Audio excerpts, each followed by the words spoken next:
APResearch students, here I am again. We are in the middle of the revision process for your academic paper, your research report. The last time I spoke to you, we talked about how I wanted you to assemble all parts of your first draft and to begin the revision process. Today I'm going to explain part 2 of the revision process. So when you open this up in Google Classroom, the instructions are all written there for you. And at the end of in the instructions, there's also a link to some YouTube videos, and then you'll find an attachment here. When you open up the attachment, you're going to see something that looks like this.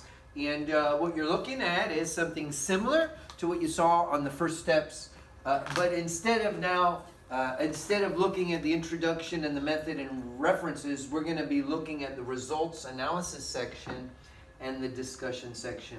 So like we did before, we've got some features of great writing in these sections. So here's one thing, that no important results are missing from this section here.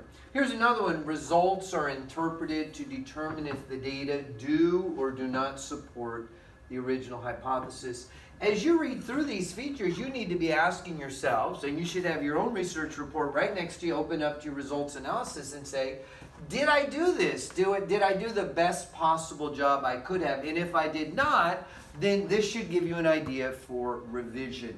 After you've had a chance to go through your results and analysis, then it's time to go through your discussion section. And again, we've got some features here. We've got 6 features, some of them quite straightforward. The writer relates the findings to the original research question or hypothesis. That's right there at the top. Down near the bottom, we've got something about limitations. The writer explains ways that his or her results might not offer a true reflection of reality and what could have been done to improve the accuracy of the results. So your job, after looking at these 6 features and these 9 features, is to decide from those 15 features of good writing, what are 4 concrete steps you're going to take.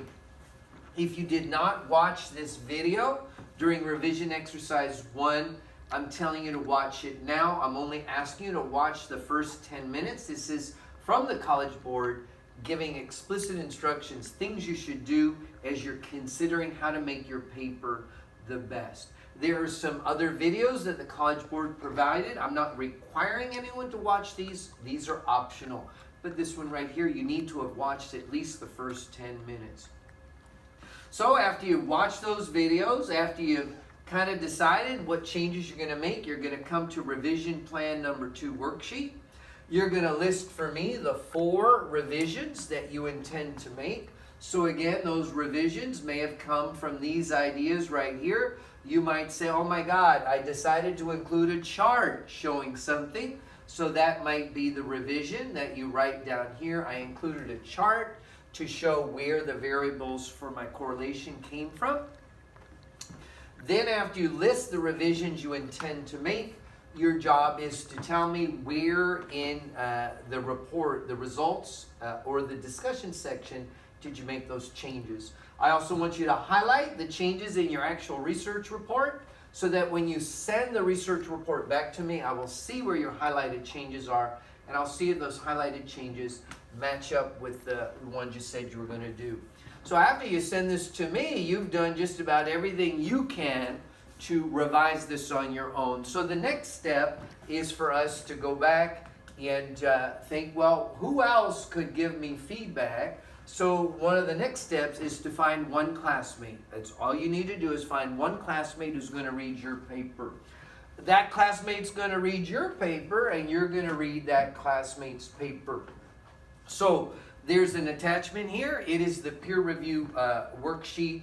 It looks like this. And notice that I named the name of the researcher on here and the name of the peer reviewer. Your peer reviewer is going to submit this for your research report.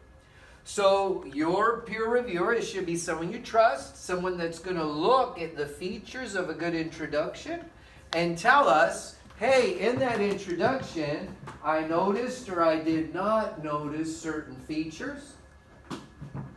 So The comments that I'm going to get in this section are things like this. On paragraph 2 on page 3, I noticed the writer did, maybe, well, let's see. I noticed that the writer's voice is clearly heard. I noticed this. I noticed something that was well done. That's an option for a comma, but here's another one. In paragraph 5 on page 6, I noticed that the writer did not do something. The writer did not present a hypothesis for conducting the experiment.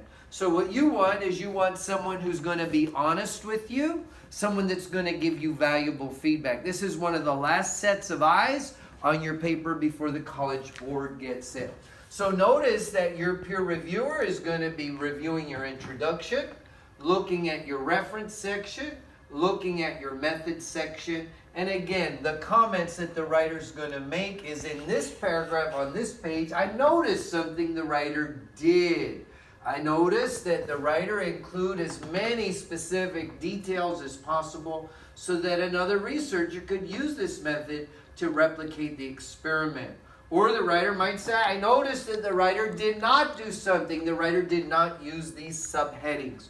Your reviewer needs to make at least 2 comments in each section. So notice that we've got the section of introduction, references, method, results, analysis, discussion. You get your grade on this by reviewing someone else's paper. You can't review someone's paper unless they agree to review yours. So you know kids in this class, you know kids that you can trust. That's going to be the first step of finding someone that you trust to give you valuable feedback. I wish you all luck with one of these final steps in the research process.